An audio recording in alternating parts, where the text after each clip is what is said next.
जनाब एक बार फिर खुशामदीद। महफिल रमज़ान की ये नशरियात जारी और सारी। आज मैंने आगाज़ में इंट्रोडक्शन में इब्तदाई में आपसे ज़िक्र किया था कि ये ज़िंदगी जिसके अगले लम्हे का हमें अंदाज़ा नहीं, और फिर हर बार जब माह मुबारक आता है हम सोचते हैं अल्लाह एक बार फिर ये मुबारक महीना नसीब हुआ, और जब ये ख़त्म हो रहा होता है तो दुआ करते हैं कि अल्लाह एक बार फिर ये मुबारक महीना नसीब हो। हम चूँकि इस वक्त कराची में ट्रांसमिशन कर रहे हैं, कराची बहुत बड़े बड़े सानहात से गुजरा है। कराची वालों के दिल बहुत बड़े हैं, कराची वाले बहुत दलेर हैं, बहुत हिम्मत वाले हैं। हम दहशतगर्दी के इफरीत ने जब हमें जकड़ा हुआ था तब भी हम आए दिन कुछ ना कुछ बुरा होता था, हम फिर उठते थे, निकलते थे। इस मुल्क में सैलाब आए, ज़लज़ला आए, कराची वाले एक हो जाते हैं, जुड़ जाते हैं। हम हर किस्म के तफर्रुक़े को मिटा देते हैं, भुला देते हैं। हम नहीं कहते जी वो फ़ला फ़िरके से ताल्लुक़ रखता है या उसकी फ़ला कास्ट है या वो कहाँ से आया है। हम कहते हैं कराची वाले एक दूसरे के लिए खड़े रहते हैं। कराची वालों के चाहे रोड्स टूटे हों, इमारतें बदहाल हो, महंगाई बहुत ज़्यादा हो, पानी ना मिलता हो, बिजली के मसले हों, कराची वालों के दिल बहुत बड़े हैं। लेकिन कराची एक ऐसे सानहे से गुजरा नाज़रीन कराम जिसने पूरी दुनिया में, मैं जिस जगह पर थी वहाँ ज़ाहिर है वो पाकिस्तान से एक अलग मुल्क, वहाँ लोग मुझे आके कह रहे थे we heard there is a tragedy that has happened in Karachi. ये जो आग लगना और आग लगने की मौत है ना, ये दिल जला देती है, तड़पा देती है। इतनी तकलीफ़ दे मौत नाज़रीन कराम में होती है कि जब आप इमेजिन भी कर रहे होते हैं तो आपको दुख और तकलीफ़ पहुंच रही होती है। और ऐसा ही हुआ। गुल प्लाज़ा, वो गुल प्लाज़ा जहाँ मैंने, आपने, हमारी अम्मियों ने, भाई बहन, हम सब ने वहाँ शॉपिंग की है। मैं ज़ाती तौर पर बहुत बार गुल प्लाज़ा गई हूँ और मुझे लगता था कि बहुत सारी जो होती है ना ये रिप्रेजेंटेशन कराची की, जिससे हम कराची को जानते हैं, उसमें एक मार्केट थी जैसे बड़ा प्रोमिनेंट नाम था, प्रोमिनेंट नाम, भाई तारिक रोड है, गुल प्लाज़ा है, ये सब ये नाम से जानते हैं हम इसे, बहुत सारे लोगों की मेमोरीज हैं यहाँ से। बिल्कुल। और वो गुल प्लाज़ा घंटों में नहीं, दिनों में नहीं, मिनट्स के अंदर जलकर राख हो गया। और सिर्फ वो इमारत नहीं, उस इमारत में काम करने वाले, उस इमारत में आए हुए शॉपिंग करने वाले, औरतें, बच्चे, जो चला गया ना उसका कोई नेमोल बदल नहीं है। जो चीज़ें हैं, जो कारोबार है, सब वापस आ जाता है। अल्लाह सबके कारोबारों में बरकत दे, सब कुछ हो जाएगा। लेकिन जो जाने चली गई उसका कोई नेमोल बदल नहीं है। हम चाहे 100 दफ़ा कह दें किसकी जिम्मेदारी थी, क्या था, दिल सिर्फ जलता है इस बात पे कि सानहात पूरी दुनिया में होते हैं, लेकिन ये सानहा, इसे कंट्रोल किया जा सकता था। अल्लाह की मर्जी से होता है अच्छा बुरा सब कुछ, लेकिन यहाँ पर एक सिस्टम के ज़रिए इसको रोका जा सकता था। जहाँ इतने लोग गए उन्हें बचाया जा सकता था, ऐसा नहीं हुआ। कुछ फैमिलीज़ हमारे साथ हैं, कुछ मुतासरीन हमारे साथ हैं, जिनको मैं सबसे ज़्यादा उनका शुक्रिया अदा करना चाहूँगी कि रमज़ान में वैसे ही आपके गम मुझे लगता है उभर कर निकल आते हैं। आप अल्लाह से करीब होते हैं तो वो दिल में जितना भी लोगों की यादें होती हैं ताज़ा हो रही होती हैं। और पहले रोज़े में आप हमारे साथ मौजूद हैं, बहुत शुक्रिया। दानिश तारुफ करवाएंगे और बात। जी, मैं एक बात ये कहना चाहता हूँ कि जिसके साथ गुजरती है एक्चुअली जानता वो है ये बात कि किसी के जाने का गम क्या होता है, और इस तरह जाने का गम कि आप कुछ देर पहले उसके साथ कोई बात कर रहे हों किसी अच्छे टॉपिक के ऊपर या कोई भी ज़िंदगी से रिलेटेड, और कुछ देर के बाद आपको ये पता चले कि ही इज़ नो मोर। तो वो जो एक फीलिंग है ये वही बंदा जान सकता है जिसके साथ ऐसा हो के गुजरे हो। हमारे साथ हैं जी ताज मोहम्मद साहब और उनके भांजे मोहम्मद बिलाल। गुल प्लाज़ा में आपकी मेज़नाइन फ्लोर पे शॉप थी, शॉप नंबर 69, नादिया क्रॉकरी के नाम से। अच्छा, सानिया के वक्त की दुकान पर मौजूद नहीं थे, अलबत्ता इनके वालिद अबू बकर इस्माइल वहाँ मौजूद थे जो आग से झुलस कर जाँ बहक हो गए। इन्ना लिल्लाहि व इन्ना इलैहि राजिऊन। उस दुकान पर 17 साल मुलाजिम मोहम्मद आमिर भी सानिया के वक्त वहाँ मौजूद थे, वो इस सानिया में जाँ बहक हो गए थे। मैं आपसे पूछना चाहूँगा क्या हुआ था? सर, जैसे कि आपने कहा फरमाया कि शॉप नंबर 69 मेज़नाइन फ्लोर गुल प्लाजा में हमारी शॉप थी, नादिया क्रॉकरी के नाम से। मैं, मेरे वालिद साहब और हमारी दुकान के एक वर्कर मोहम्मद आमिर, हम तीनों साथ होते थे। हफ्ते वाले दिन मैं 9:30 पर, जैसे मैंने आपको बताया मैं एज आ प्रोफेशनल नात रिसाइटर हूँ, मैं एक जगह महफ़िल पढ़ने गया था। 9:30 पर मैं अपने वालिद साहब से नात के लिए गए थे आप? जी, एक जगह महफ़िल करने गया था।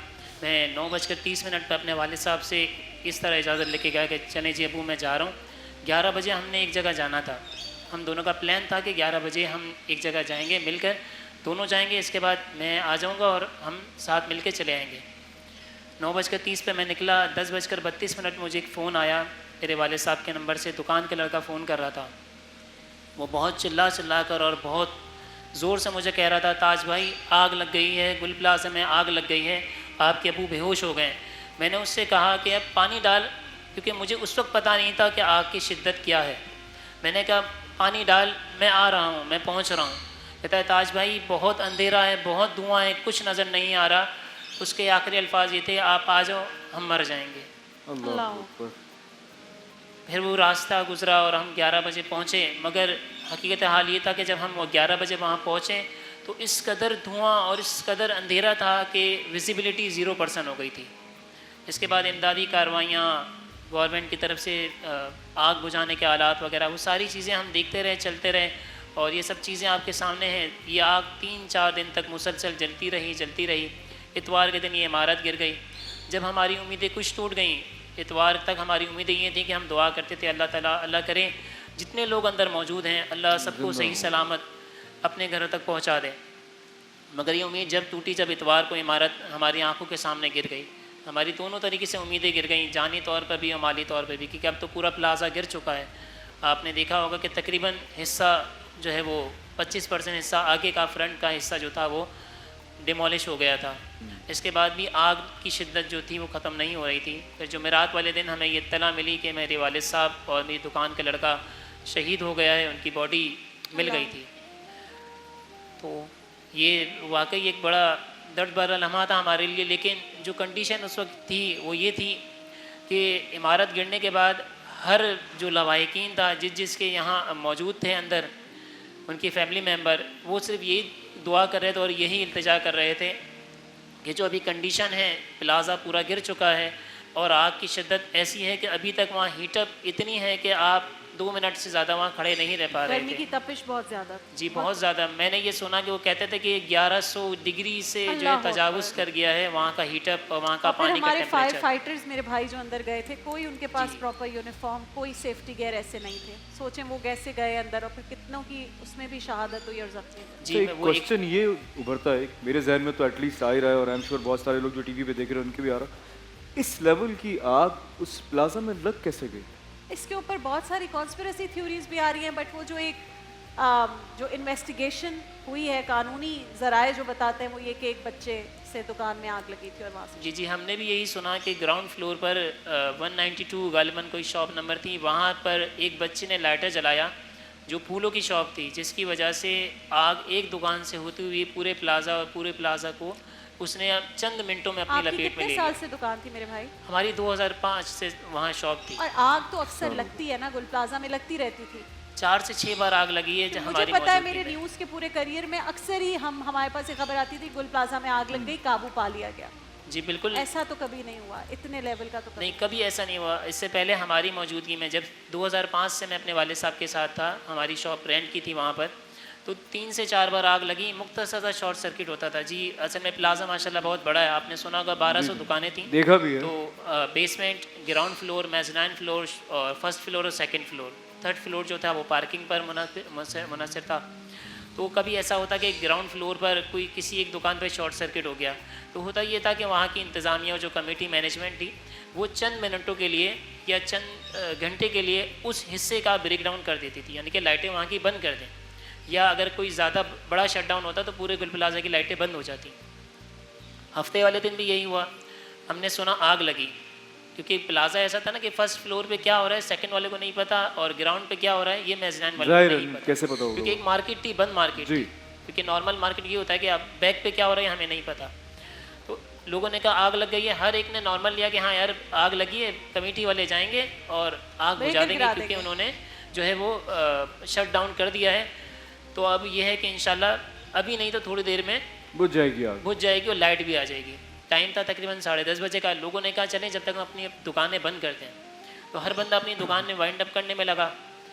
तो ये आग ऐसी फैली कि किसी को पता नहीं था। जब इससे पहले आपने कहा कि आग, तो इससे पहले होता ये था कि एक शॉर्ट सर्किट हुआ, एक दुकान जल गई, 2 दुकान जली। जब एक बार लास्ट टाइम आग लगी थी तो 4 दुकानें जली थी, मेज़नाइन फ्लोर पर ही आग लगी थी, लेकिन 4 दुकानें जली, इससे ज़्यादा दुकानें नहीं जली।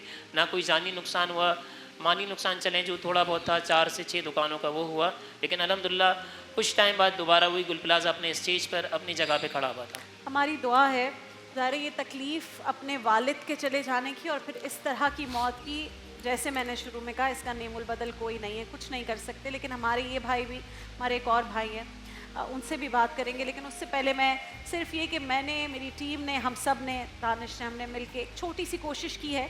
न सिर्फ ये कि ये तो आज हम गुल प्लाज़ा के सानहे की बात कर रहे हैं और इनके लॉस की बात कर रहे हैं, लेकिन एक छोटी सी कोशिश जो इनके मुआश को थोड़ा सा बेहतर कर सके और थोड़ा सा एक पुश दे सके, वो भी है। हम अपने भाई से बात करेंगे और मैं उस जानिब आपको लेकर जाऊंगी। और ये एक मुस्तकिल हिस्सा है हमारी इस पूरी ट्रांसमिशन का, जो कि हमने डेडिकेट कर दिया है गुल प्लाज़ा के मुतासरीन के लिए। इंशाल्लाह जितना हो सकेगा हमसे, हम अपने दिल से इस बात को आगे लेकर सिर्फ आज नहीं, तमाम रोज़ों के दौरान मुआशी तौर पर कुछ फ़ायदा हो।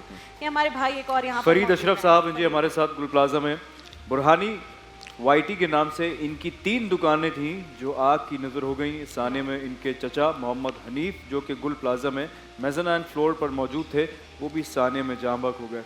आप ज़रा खुद बताइए। भाई आप थे उस दिन प्लाज़ा में? मैं हम जहाँ आग लगी उसके पीछे वाली गली में ही हमारी शॉप थी। अच्छा।